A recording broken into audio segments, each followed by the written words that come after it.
Breaking news. Ayodhya बाल अपराधी से शिक्षिका की नजदीकियां बनी हत्या का कारण, पुलिस ने किया खुलासा। अयोध्या 3 जुलाई विगत 1 जून को नगर की श्रीरामपुरम कॉलोनी में दिन दहाड़े हत्या का राज खोलते हुए पुलिस ने प्रेस के माध्यम से जानकारी दिया। 2 वर्ष पूर्व से ही शिक्षिका व बाल अपराधी पुत्र दिग्विजय सिंह निवासी श्रीरामपुरम कॉलोनी से नजदीकियां थी।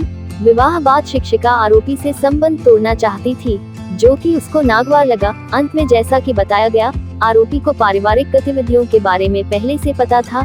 जब उसके पति अपने ससुराल आए, तो आरोपी वहां से हटकर कुछ दूर उनके पुनः जाने का इंतजार करता रहा और जैसे ही शिक्षिका पति शिक्षिका की माता के साथ फिर निकले, आरोपी लोहे की नुकीली रॉड के साथ घर में प्रवेश कर गया।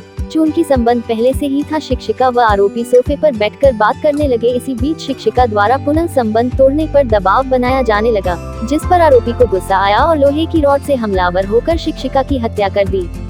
घटना को दूसरा मोड़ देने के उद्देश्य से आरोपी द्वारा अलमारी से कुछ गहने निकाल लिए गए, जिसकी स्वीकृति आरोपी द्वारा पुलिस पूछताछ में की गई। वहीं दूसरी तरफ शिक्षिका के पति, ससुर व सास द्वारा अपनी मृतक बहू पर गलत आरोप लगाने का लगाया आरोप। हत्या के खुलासे पर एसएसपी शैलेश पांडेय ने SP city Vijaypal Singh, CO Ayodhya doctor Rajesh Tiwari को बधाई दिया। अयोध्या से संजीव कुमार सिंह की रिपोर्ट। 1 जून को एक सनसनीखेज मर्डर हुआ था यहाँ पे, तो उसमें एक यंग शिक्षिका थी, उसकी हत्या हुई थी। चूँकि केस में कोई इस तरह के साक्ष्य नहीं थे जिससे कि उसको नामित किया जाता, तो अज्ञात में मुकदमा पंजीकृत कराया गया था। और इसकी विवेचना वरिष्ठ पुलिस अधीक्षक एवं उनकी टीम के नेतृत्व में बहुत ही गहनता से की गई और लगभग 1 महीने तक इसमें काफ़ी प्रयत्न किया गया।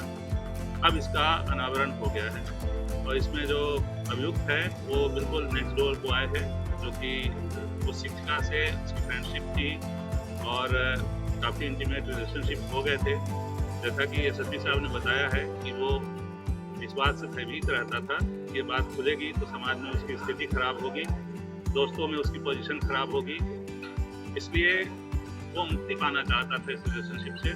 लेकिन महिला के दबाव में और यह कहने पर कि उसके पास कई साक्ष्य हैं जिसका वो खुलासा कर सकती है बाद में, वो बेबस आता भी रहता था।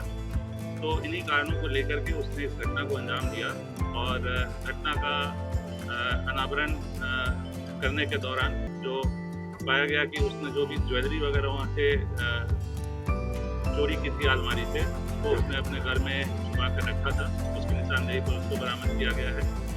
और पूछताछ में उसने यह भी बताया है कि चोरी करने का उद्देश्य उसका यही था कि उसको ये घटना को एक अलग स्वरूप देना चाहता था। तो इस प्रकार से इस घटना का बहुत ही शानदार अनावरण हुआ है और मैं कप्तान साहब की टीम को 50,000 रुपये का इनाम अपनी तरफ से दे रहा हूँ और इनको बहुत बधाई भी देता हूँ, क्योंकि जब ये मुझसे कॉलन करने आए थे तो क्राइम फ्रंट पे जब मैंने पूछा कि आपका सबसे बड़ा कंसर्न क्या है, तो इन्होंने इस घटना का जिक्र किया और ये कहा था कि हमने सारे विकल्प तलाश लिए हैं और सब पे काम किया है, लेकिन अभी ईश्वर हमारा साथ नहीं दिया है और भगवान ने साथ दिया और जो क्लू थे, उन्हीं क्लू के आधार पे इस केस का सफल अनावरण हुआ है और इसके लिए मैं पूरी टीम को बधाई दूँ। चिकित्सकीय उपचार के लिए मेडिकल कॉलेज ले गए, जहाँ पे डॉक्टरों ने उन्हें मृत घोषित किया और साथ ही साथ उन्होंने इंजरी को देख के बताया कि संभवतः इनकी हत्या की गई है। उसके बाद जब पुलिस को सूचना मिली तो इसमें